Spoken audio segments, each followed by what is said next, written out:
睇嚟喺呢度啦。哦，應該係啦。哇！呢度咁光嘅，嗰個應該就係傳說中嘅寶藏啦。好，我哋睇下。哇！好閃啊！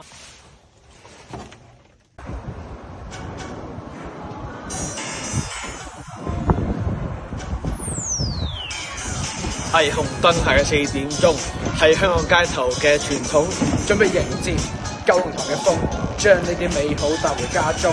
有呢個仲有乜嘢揀？梗係我哋有得十空揀，好似未來，不發雲海，天然基礎油，香港有自由，環保有護膚，睇落仲好酷。